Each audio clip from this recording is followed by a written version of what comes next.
We're here at the Gist conference with David Link, founder and CEO of ScienceLogic. David, thank you so much for joining us. It's great to be here today. So, the question for you that I'd like to explore is, how is the government leveraging AIOps to improve operations and IT workforce productivity? So there's a lot of pressure on IT. Certainly the pandemic, the government's transformation to digital services, citizen services, and really providing faster capabilities that IT is transforming the way we live, the way we work, and the way that we interact with government agencies. That pressure has caused all of us to really change the way we think about how we deliver that impeccable service quality to many constituents, internal users, external users.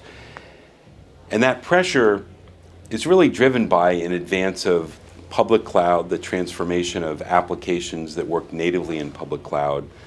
But many agencies still have one foot in the legacy applications. They've been built over many years. You can't move them immediately. So that complexity of architectures that live and data that lives in a lot of different places requires a very different way of running and operating IT. And what we've seen in that transformation is that the data volumes, the velocity, the speed at which things change, and a lot of this is machine data, so it comes at terabytes a day.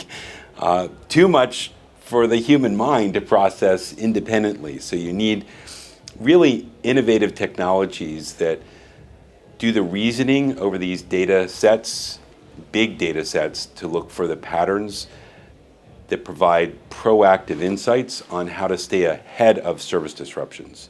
And the real thing that we've seen is bringing together data insights from many different data sources, understanding the context of how they relate to one another behaviorally, so that you can understand the real key thing now is the service and the health of the service, the digital experience for citizens of interacting with these services.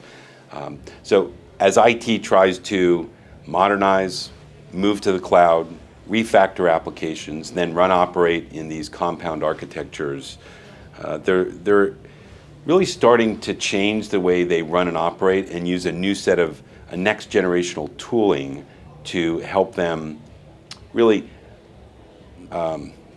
probably as you think about it, bubble up the signal from the noise. What are the most important things we need to work on right now to stay ahead of a service disruption and be proactive and predictive versus reactive? Terrific. Well, David, thank you so much for joining us here at the Gist Summit here and sharing some of your insights. Great to be here. Thank you for having me.